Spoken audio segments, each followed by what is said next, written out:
My kid is in the ER. I texted my mom. She replied, "We're busy with your sister's promotion dinner." So I said, "Then let your favorite child pay the bills." After my sister called my son a worthless burden. I, 35 female, have been dealing with this BS for years, and I finally snapped. My parents have basically been treating me like their personal piggy bank since I got my first real job out of college. It started with just this once when their AC broke down in the middle of July. I still remember my dad calling me, practically hyperventilating about how my mom was struggling in the heat. She has breathing issues. My dumbass transferred them $1,800 for a new unit right away. They pinky promised they'd pay me back when dad got his bonus. Yeah, that never happened. But I let it slide because, they're my parents, right? Fast forward 7 years, and I'm literally paying for everything. Their mortgage, $1,500 a month. Both car payments, about $650. All their insurance premiums, another $800. And these random emergencies that somehow always seem to happen right when they're planning a trip to visit my aunt in Florida. Last year, I checked my bank statements and almost had a heart attack. I'd given them over $45,000. That's like a down payment on a house or something. Meanwhile, my sister Seren is their precious little angel who walks on water. She's 32 and still lives in their basement because finding an apartment is so hard these days, and entry-level jobs don't pay enough. But somehow, she's got money for Lululemon leggings and weekend trips to Nashville with her friends. She got her cushy marketing job because dad knows the owner. And mom still does her laundry and cooks her special meals because Serene's so stressed at work. I can't make this up. Mom's always like, but Serene is so creative and sensitive. She's just finding her way. Yeah. And I'm just the boring one with a finance job who they call when the credit card bill comes. I literally work 60-hour weeks while Seren posts TikToks from their pool. The most frustrating part, I keep paying. I keep hoping maybe this time they'll appreciate it. Maybe this time they'll actually remember my birthday without Facebook reminding them. Maybe this time they'll actually ask about my kid without me bringing him up first. Honestly, writing this out makes me realize how pathetic I've been. What am I trying to prove? That if I just give them enough money, they'll suddenly love me as much as they love Seren? I've talked to my therapist about this so many times. She keeps telling me I'm stuck in this pattern of trying to earn their love, but I just can't seem to break the cycle. Every time I think about cutting them off financially, I get this awful guilty feeling in my stomach. What if they lose the house? What if they can't afford dad's heart medication? What if Seren has nowhere to live? But then I remember how they treated me when I really needed them. And I think maybe it's time they figured their own out for once. Anyway, 2 years ago, my life basically imploded. My husband, Jake, who I thought was my actual soulmate, decided that banging his 23-year-old intern was more important than our marriage and son. We'd been together since sophomore year of college. That's 13 freaking years, people. I found out in the most cliché way possible. He forgot his iPad at home and a message popped up that said, "Last night was amazing. Can't wait to see you later." I'm not proud of it, but I went full detective mode and found hundreds of texts between them going back months. When I confronted him, he didn't even try to deny it. Just said, "I wasn't planning to tell you like this, but yeah, I've met someone else." Someone else. She was literally an intern at his company. He moved out that night, filed for divorce 2 weeks later, and was living with her within a month. They're married now, BTW.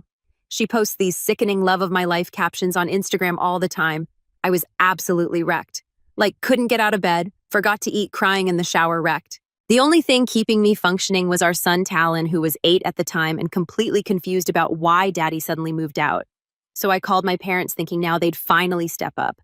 Their daughter's marriage just exploded. Their grandson is confused and hurting.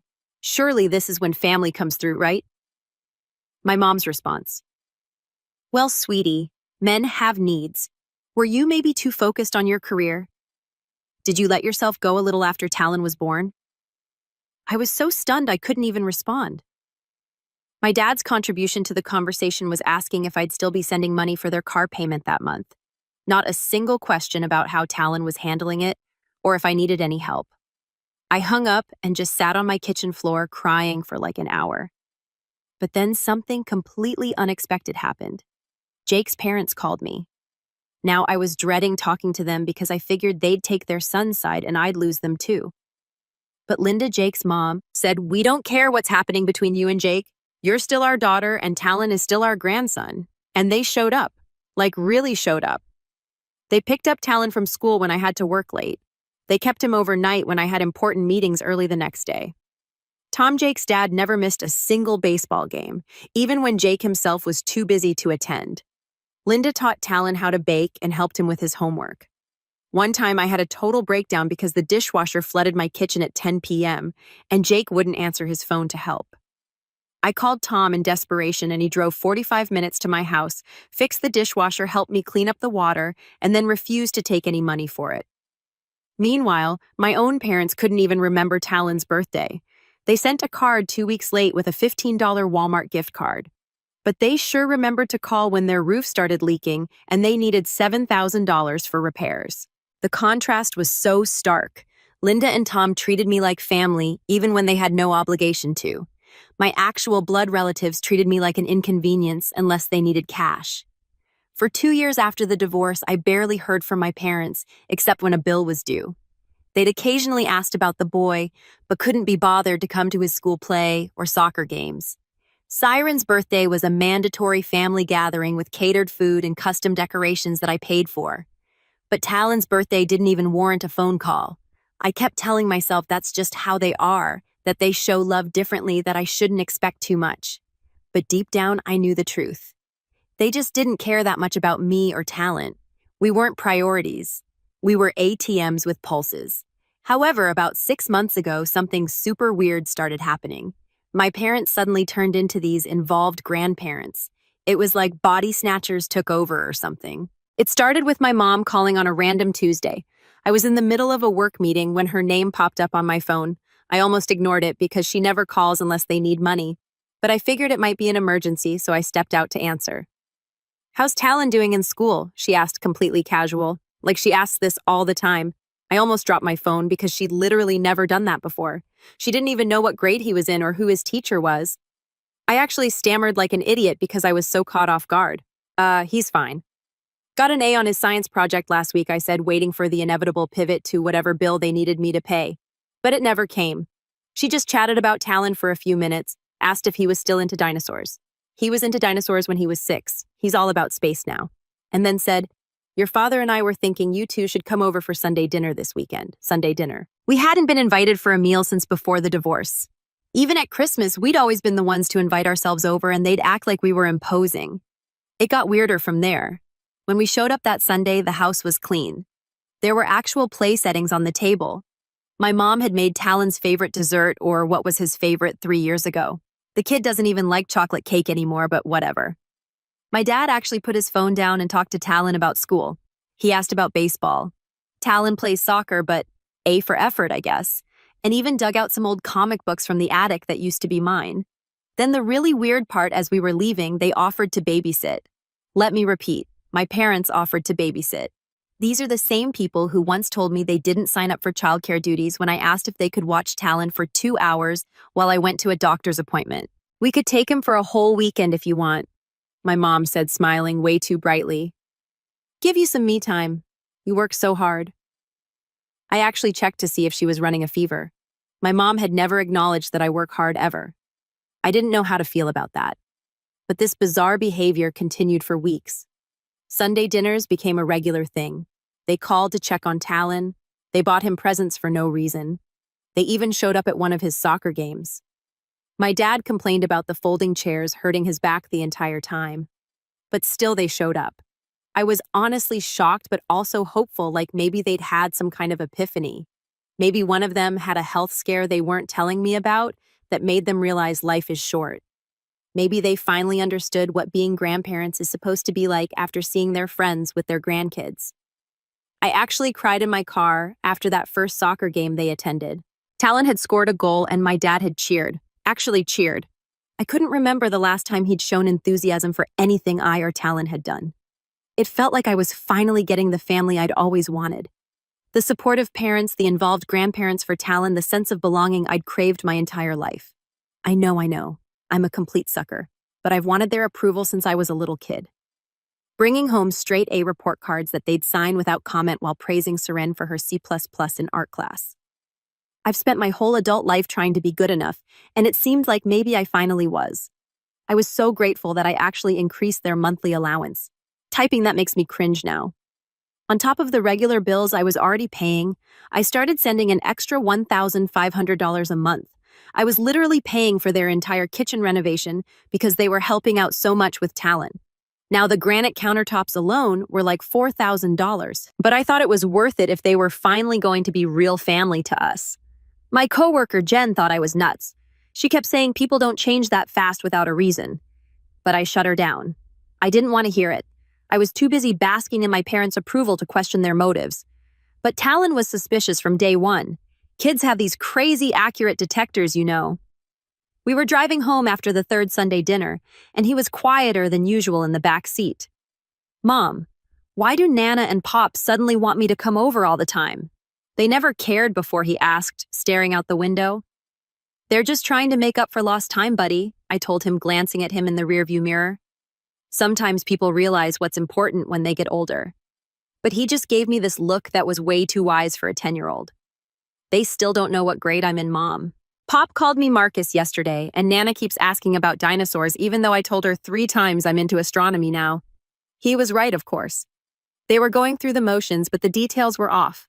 Like actors who hadn't fully learned their lines and they kept asking about your work, he continued. If you got a raise or a bonus, they never used to care about your job except when they needed money. Out of the mouths of babes, right? But I brushed it off because I wanted to believe they'd changed. I was so desperate for their approval that I ignored all the red flags. Classic me. Then I found out the truth, and it was exactly as bad as you're all probably thinking. I stopped by their house unannounced one day to drop off some groceries I'd bought them. Yes, I was paying for their food too, on top of everything else. Mom was on the phone in the kitchen and didn't hear me come in through the side door. "Yes, we've got her sending extra now," she was saying to someone, her voice all smug and satisfied. "The kitchen will be finished by Christmas. No, we just have to pretend to care about the kid for a few hours a week. Small price to pay for a new Sub-Zero fridge." I just stood there in the hallway feeling like someone had slapped me across the face. It was all fake. The sudden interest in talent, the family dinners, the offers to babysit, all of it just to squeeze more money out of me. I backed out quietly and sat in my car for like 20 minutes just staring at nothing. I couldn't even cry. I was just empty then, angry, then embarrassed for being so gullible. Later I found out she was talking to Seren. My sister knew about the whole scam and thought it was funny. They were playing me like a fiddle and laughing about it behind my back.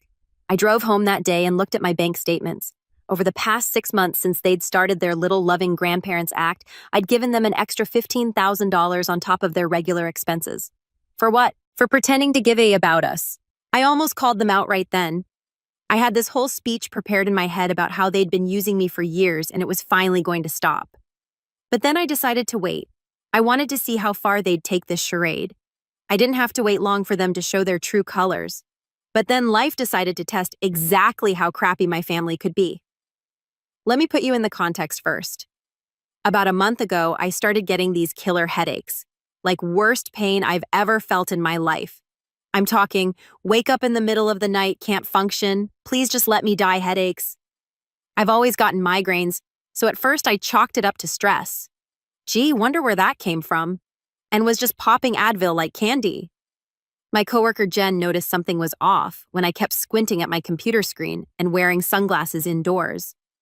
"You need to see a doctor," she kept saying, but I was all, "I don't have time." And it's just stress because that's what working moms do. We ignore our own health until we literally can't function. Then one morning, just after I realized the reason behind my parents' sudden affection, I woke up and everything was different. The pain was even worse. And when I looked in the mirror, I noticed my left eye wasn't tracking with my right one. I tried to focus on my reflection, but the left side of my vision was just dark. Everything was blurry and strange, and my head felt like it was literally going to explode. Don't ask me why, but I tried calling my ex Jake first. Maybe out of habit, maybe because I didn't have anyone by my side. But of course it went straight to voicemail. He was on his honeymoon with the former intern, now wife, in Bali. Yes, really. They'd been posting these nauseating couples photos on Instagram from their overwater bungalow all week. Then I called Linda and Tom, but remembered they were on that cruise they'd been planning since Tom's retirement, the first vacation they'd taken in years. They'd even invited Talon to go with them, but he had school and I didn't want him to miss it. I started panicking because Talon was still asleep in his room, and I knew something was seriously wrong with me. I could barely stand up without feeling like I was going to throw up or pass out. I called my neighbor, this amazing 70-year-old woman who has basically adopted us since we moved in. She came right over in her pajamas and slippers to stay with Talon, and I drove myself to the ER. Stupid move. Don't do this. Call an ambulance if you're ever in this situation. The drive to the hospital is mostly a blur. I remember barely seeing the road and having to pull over once to throw up on the side of the road. I kept thinking about Talon waking up and me not being there, and it gave me just enough focus to keep driving. When I got to the ER, I stumbled in and told the triage nurse my symptoms. The second I mentioned sudden vision loss and the worst headache of my life, everything changed. They rushed me back immediately. No waiting room time at all. The next few hours were a whirlwind of CT scans, MRIs, and doctors with serious faces. The neurologist who came to see me didn't sugarcoat it. "You have what's called a berry aneurysm in your brain and it's starting to leak," he said, showing me the scan. "We need to do emergency surgery to clip it before it fully ruptures." If that happens, he didn't finish the sentence. He didn't have to. I asked him what my chances were, and he hesitated. "If we get you into surgery within the next hour, your prognosis is good. If we wait." Another unfinished sentence. That's when it really hit me. I could actually die today. Right now, I could leave Talon without a mother. I started sobbing, which only made my head hurt worse. All I could think about was Talon. What would happen to him if I died? Would Jake step up? Would he end up living with his 23-year-old stepmom who posts duck-face selfies all day? Would he remember me in a few years? Does he know where I keep all the important documents? Did I ever tell him that thing about how his kindergarten art project is in that special box in my closet? My mind was racing with all the things I hadn't said, hadn't done, hadn't prepared for. I was literally facing death, and my biggest fear was my son ending up without me. The hospital needed to prep me for surgery immediately, but Talon was still at my neighbor's apartment. He'd be going to school soon, but someone needed to pick him up afterward. My neighbor couldn't drive anymore due to her eyesight, so that wasn't an option. In my painkiller adult state, I thought maybe my parents would finally step up. Surely a literal life or death emergency would bring out some basic human decency. So I called my mom. I was crying, terrified, about to go into brain surgery, and I begged her to please just pick up Talon from school and watch him for the night. "Oh, sweetie, we can't today," she said, sounding genuinely annoyed that I'd asked. "Serene just got a promotion at the marketing firm and we're taking her out to celebrate at that new steakhouse downtown." "Can't his father get him?" I explained. Jake was out of the country. I was desperate, literally being prepped for surgery that I might not survive. "Well, what about those in-laws you're always talking about? They seem to have plenty of time for him." My heart sank. Even now, even with my life at stake, they couldn't be bothered. "They're on a cruise, Mom," I said, my voice shaking. "Please, it's just one afternoon. He can even come to Siren's dinner. He just needs someone to pick him up from school. I don't know if I'm going to make it through this surgery." There was some muffled talking, and then I heard my sister's voice. Mom put it on speaker. "Hey, this dinner is really important to me. Can't you figure something out? Your kid is always causing drama at the worst times." I couldn't believe what I was hearing. I was about to have brain surgery, and they were worried about dinner reservations for a promotion at a job my dad got her through his connections. "He's not causing drama," I whispered, barely able to talk through the pain. "I might die. I just need someone to pick him up from school. He's 10 years old." Saren scoffed, literally scoffed, and said, "God, your son is such a worthless burden. Always needing something, always draining everyone's energy and resources just like his mom." I felt like I'd been punched in the chest. Those words, worthless burden, about a 10-year-old boy whose mom was literally in the hospital facing death. My own sister called my child, her nephew, a worthless burden. While I was being prepped for emergency brain surgery, and my mom did, she defend her grandson. Did she scold Seren for being so cruel? She just sighed and said, "We'll see if we can move the reservation, but Serene's right. This is very inconvenient timing. Inconvenient timing for my brain aneurysm because it interfered with their dinner plans." I hung up the phone and just sobbed. The nurse who was prepping me for surgery looked alarmed at my monitors and asked what was wrong. I told her my parents refused to pick up my son from school and I didn't know what to do. Luckily, the hospital social worker overheard and immediately stepped in. She was this amazing woman who basically took over everything. She contacted Talon's school, explained the situation, and arranged for him to go home with his best friend Jaden until they could reach someone. She even called my neighbor, who agreed to go with Jaden's mom to pick up some of Talon's things from our apartment. A total stranger showed more concern for my son than his own grandparents and aunt. As they were wheeling me toward the operating room, I was filled with this strange mix of terror and clarity. The doctor had told me there was a chance I might not wake up or might wake up with deficits. This could be it. The last conscious thoughts of my life. And in that moment, I made a decision. If I survived, I was done with my family. Completely done. No more money, no more chances, no more hoping they'd change. They had shown me exactly who they were at the moment I needed them most. And I was finally going to believe them. The surgery was successful.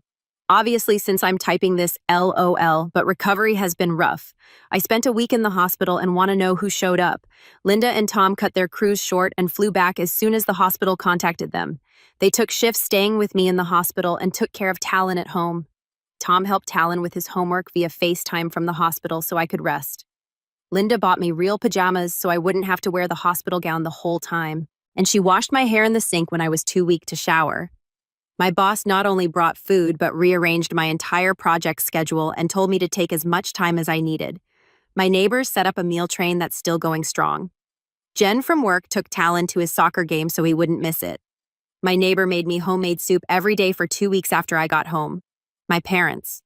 They sent a text 3 days after my surgery asking if I'd be making the mortgage payment on time because the bank had called them. That's when I decided to nuke their finances from orbit. All while I was recovering from literal brain surgery with a 10-inch scar on my head and a whole new perspective on life. Nothing makes you reevaluate your priorities like almost dying. I kept thinking about what the neurosurgeon told me after the operation. You're incredibly lucky. If you had waited even a few more hours to come in, we probably wouldn't be having this conversation. I got a second chance at life, and I wasn't about to waste it letting toxic people drain me anymore. While I was still in the hospital bed, I made some calls. First, I called the bank that holds my parents' mortgage. Turns out when you're the one making payments for 5 years, they're pretty willing to talk to you. I explained that I would no longer be responsible for the account and stopped the automatic monthly transfers of $1,500. Next, I called both auto loan companies for their cars. Same deal. I informed them I was no longer making payments on loans that weren't in my name. That was another $650 per month saved. Credit cards, all 5 of them that I'd been paying minimums on for years. Canceled my authorized user status and informed them I wouldn't be making any more payments. Home insurance, health insurance premiums, cell phone bill, internet service, streaming subscriptions all terminated. I even called their country club and canceled the membership I'd been paying for. $450 a month for them to play golf and complain about their neighbors. The deeper I dug into my finances, the more angry I got. I found recurring payments for Seren's gym membership, Amazon Prime, and even her freaking Botox appointments that had somehow ended up on my credit card. I canceled everything. By the time I was done, I had reclaimed over $4,000 in monthly expenses that had been going to support my parents and sister. And they deserved exactly that after calling my son a worthless burden while I was facing potential death. When my mom finally called the next day, all she said was, "The bank called again about the mortgage payment. They said the payment was canceled." What's going on? Did something happen? I was so calm when I answered. Like weirdly calm. Yeah, I've canceled all financial support. The silence on the other end lasted so long I thought the call had dropped. Then she basically exploded. What? You can't do that. We have bills due. Your father's heart medication, the property taxes. How could you do this to us? Well, Seren just got promoted, right? I'm sure she can help out, I said, using her exact words from when I begged her to pick up Talent.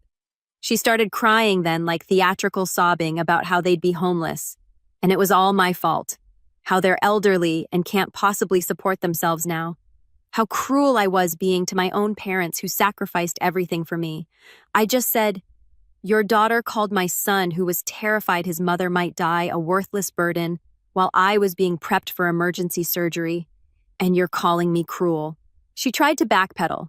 Seren didn't mean it like that. She was just stressed about her dinner. "You both showed me exactly what you think of us," I said.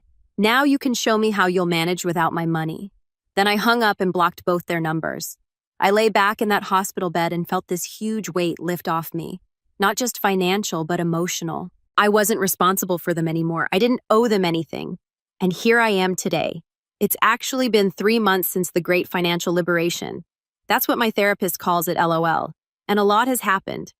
The fallout with my parents was exactly what you'd expect. Their car got repossessed last month. They're 3 months behind on their mortgage now. My dad had to get a part-time job at Lowe's, and my mom is apparently selling those hideous leggings in one of those pyramid schemes on Facebook. Siren had to move out of their basement and get an apartment with 2 roommates because they can't afford to support her anymore. She's been posting these sob story TikToks about having to start over at 32 and toxic family members who abandon you. I'd feel bad, except I remember her calling my son worthless while I was about to have brain surgery. So nope, don't feel bad at all. They've tried to contact me through extended family, old friends, even my neighbors. They sent an actual letter in the mail begging me to be reasonable and think about family. The letter included an itemized list of bills they needed me to pay, including Saren's car insurance. The audacity is honestly impressive. I haven't responded to any of it. The only message I sent was through my lawyer informing them that any further contact would be considered harassment. Meanwhile, my life has completely transformed. It turns out having an extra $4,000 a month makes a huge difference. I paid off my credit card debt, started a college fund for Talon, and even took a vacation last month. Just the 2 of us in San Diego. Linda and Tom are still absolutely incredible. Last week, Tom taught Talon how to change a tire because every man should know how to help someone stranded on the road. These people are what grandparents should be. But there was one huge development that made me believe in second chances. Dr. Cade. He is the neurosurgeon who saved my life. During one of my follow-up appointments, he asked if I'd like to grab coffee sometime. I was super awkward about it. You mean like to discuss my brain? And he just smiled and said, no, like a date unless you're not interested, which is totally fine. Turns out we're both single parents with nightmare exes and complicated families. He's 38 with an 8-year-old daughter from his previous marriage. We've been seeing each other for about 6 weeks now, and it's going really well. And what's making me feel warm and happy is that he and Talon get along amazing. They built this complicated model rocket together last weekend, and Talon hasn't stopped talking about it since. Dr. Cade. I still call him that as a joke, never talks down to Talon or treats him like a kid. He explains medical stuff and science concepts like Talon can understand them, which Talon absolutely loves. His daughter Zoe is sweet but shy.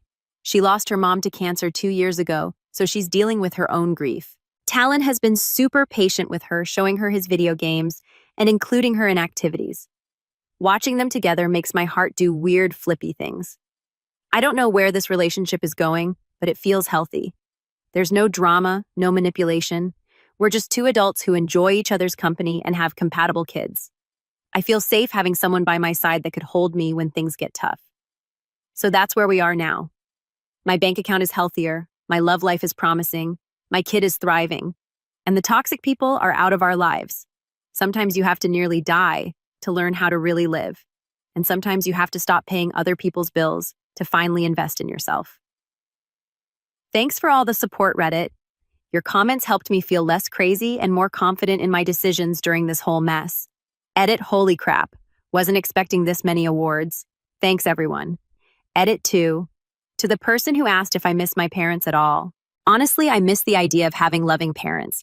I miss what our relationship could have been, but I don't miss the actual relationship we had, if that makes sense. Edit 3. Dr. Cade says hello to everyone who's been rooting for us. Yes, he knows about these posts. I showed him after our 5th date, and he thought it was therapeutic. Edit 4. For those asking for an update on Siren, she apparently told everyone I abandoned the family because I got a rich doctor boyfriend. The timeline doesn't even work for that lie.